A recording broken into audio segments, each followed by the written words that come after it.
गजाननं भूतगणादिसेवितं कपित्थजम्बो फलचारुभक्षणम् उमासुतं शोक विनाशकारकम्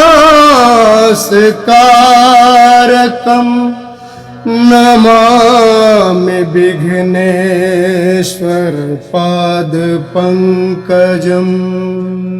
गोस्वामी श्री तुलसीदास जी महाराज श्री रामचरितमानस की रचना करते हैं, तब अपनी बुद्धि के अनुसार इस सुंदर जल के गुणों को विचार कर उसमें अपने मन को स्नान कराकर और श्री भवानी शंकर को स्मरण करके इस सुंदर कथा का प्रारंभ करते हैं।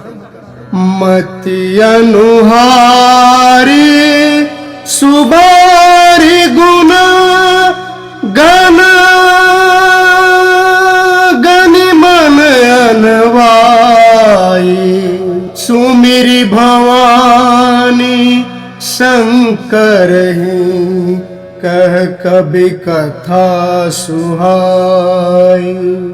अब रघुपति पद पंकरुह धरि पाई प्रसाद कहई जुगल मुनिवर जे कर मिलन सुभग संवाद। मैं अब श्री रघुनाथ जी के चरण कमलों को हृदय में धारण कर और उनका प्रसाद पाकर दोनों श्रेष्ठ मुनियों के मिलन का सुंदर संवाद का वर्णन करता हूँ। आप सभी ध्यान मग्न होकर इस संवाद को सुनिए। गोस्वामी तुलसीदास जी महाराज कहते हैं, एक भारद्वाज मुनि जो प्रयाग में बसते हैं, उनका श्री राम प्रभु के चरण कमलों में अत्यंत प्रेम है। वे तपस्वी, निगृही चित्त, जितेंद्रिय, दया के निधान और परमार्थ के मार्ग में सबसे बड़े चतुर हैं। भारद्वाज मुनि बसहि प्रयागा तिनहि राम पद अति अनुरागा। तापस समुदम दया निधाना परमारथ पथ परम सुजाना। माघ मकर गति रवि जब होई तीरथ पति आव सब कोई। देव दनुज किन्नर नर श्रेणी सादर मजई सकल त्रिवेणी। गोस्वामी तुलसीदास जी महाराज कहते हैं, जब माघ के महीने में सूर्यदेव मकर गति में पहुंचते हैं, तब तीर्थपति अर्थात संगम तट पे सभी कोई मुनि पुरुष, देव दनुज, किन्नर सभी लोग आकर सादर पूर्वक हर वर्ष स्नान करते हैं। श्री वेणी माधव जी के चरण कमलों को पूजते हैं और अक्षय वट का स्पर्श कर उनके शरीर पुलकित होते हैं। भारद्वाज जी का आश्रम बहुत ही पवित्र, परम रमणीय और श्रेष्ठ मुनियों को मन को हरने वाला है। तीर्थराज प्रयाग में जो स्नान करने जाते हैं, उन ऋषि मुनियों का समाज वहाँ भारद्वाज मुनि के आश्रम में जुटता है। प्रातः काल सब उत्साह पूर्वक स्नान करते हैं और फिर परस्पर भगवान की गुणों की कथाओं का रसपान करते हैं। ब्रह्म निरूपण धर्म विधि बरनहि तत्व विभाग।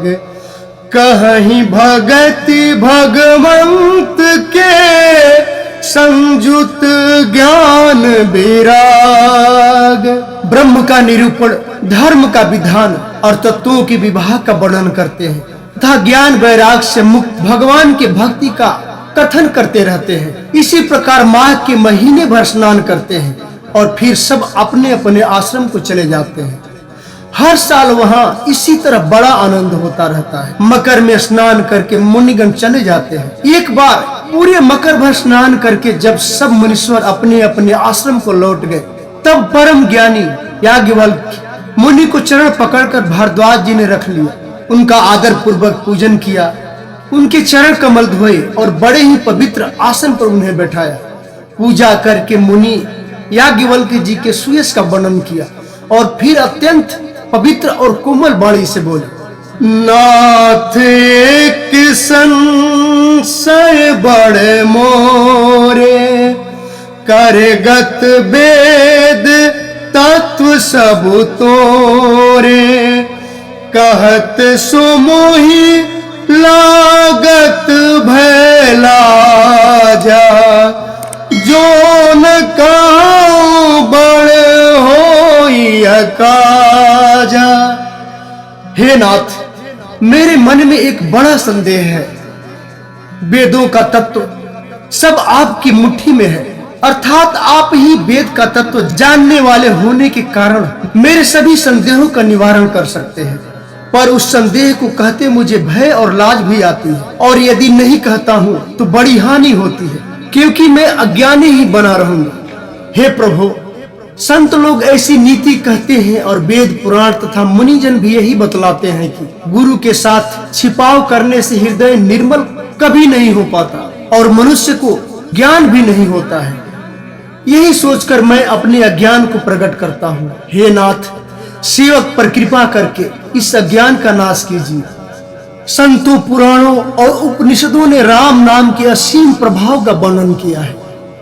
संतत जपत शंभु अविनाशी, शिव भगवान ज्ञान गुण राशि, आकर चारि जीव जग आहि, काशी मरत परम पद लहि।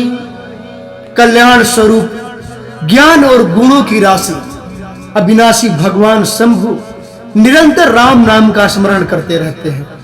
संसार में 4 प्रकार के जीव हैं। काशी में मरने से सभी परम पद को प्राप्त करते हैं। हे मुनिराज, वह भी राम की ही महिमा है, क्योंकि शिव जी महाराज दया करके काशी में मरने वाले जीव को राम नाम का ही उपदेश करते हैं। इसी से उनको परम पद मिलता है। हे प्रभु, मैं आपसे पूछता हूँ कि वे राम कौन है? हे कृपा निधान, मुझे समझा कर कहिए। भारद्वाज मुनि कहते हैं, एक राम अवधेश कुमारा, तिनकर चरित विदित संसारा, नारी बिरह दुख लहु अपारा, भयउ रोष रन राम अनुमारा। राम तो अवधेश नरेश दशरथ जी के कुमार हैं। उनका चरित्र सारा संसार जानता है। उन्होंने स्त्री के विरह में अपार दुख उठाया और क्रोध आने पर युद्ध में रावण को भी मार डाला। हे प्रभु, वही राम हैं या कोई दूसरे हैं जिनको शिव जी जपते हैं? आप सत्य के धाम हैं और सब कुछ जानते हैं। हे प्रभु, यह भेद मुझे ज्ञान विचार कर कहिए। प्रभु सोई राम की अपर को, जाहि जपत त्रिपुरारी, सत्य धाम सर्वज्ञ तुम्हा, कहु विवेक विचारी। जैसे मिटे मोर भ्रम भारी, कहु सो कथा नाथ विस्तारी। जाग बलिक बोले मुस्काई, तुम्हि विदित रघुपति प्रभुताई। हे नाथ, जिस प्रकार से मेरा भारी भ्रम मिट जाए, आप वही कथा विचार कर विधि पूर्वक कहिए। इस पर याज्ञवल्क्य जी ने मुस्कुरा कर कहा, श्री रघुनाथ जी की प्रभुता को तुम जानते हो। तुम मन, वचन और कर्म से श्री राम जी के परम भक्त हो।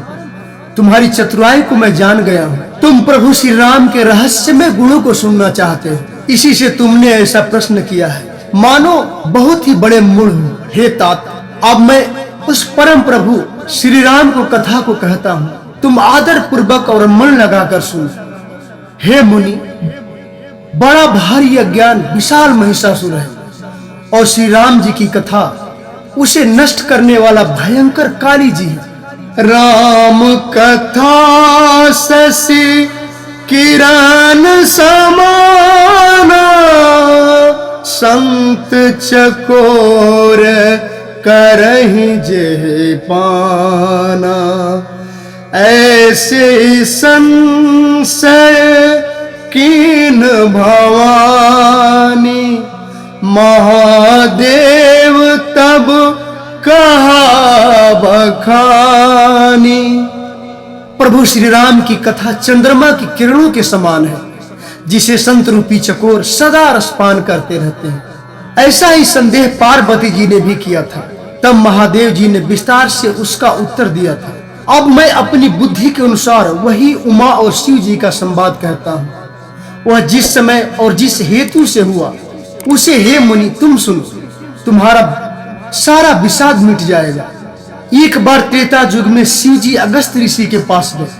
उनके साथ जगत जननी भवानी सती जी भी थी। ऋषि ने उनको संपूर्ण जगत का ईश्वर जानकर उनका पूजन किया। एक बार त्रेता युग माही, शंभु गए कुंभज ऋषि पाही। संग सती जग जननी भवानी, ऋषि पूजे अखिलेश्वर जानी। राम कथा मुनि बरज बखानी, सुनी महेश परम सुख मानी।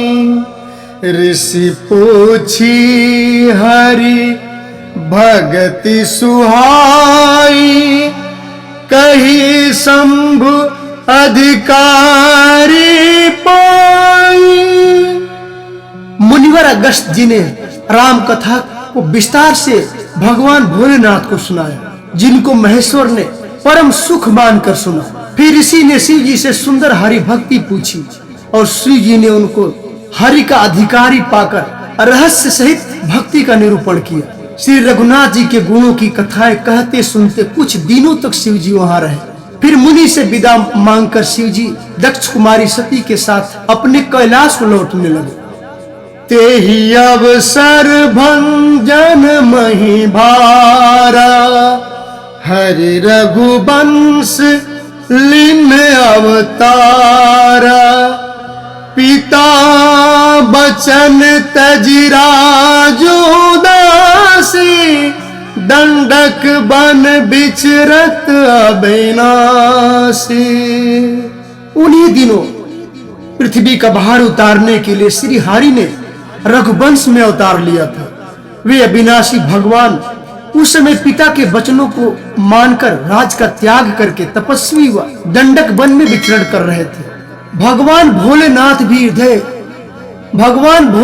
भी हृदय में विचार करते जा रहे थे कि भगवान के दर्शन मुझे हो जाए। उनको पता था कि प्रभु श्री हरि ने गुप्त रूप से अवतार तो ले ही लिया है। मित्रों, इससे आगे की इस राम कथा को हम अगले भाग में सुनेंगे। तब तक के लिए आप सभी को मेरा बारंबार प्रणाम। जय श्री राम, हर हर महादेव।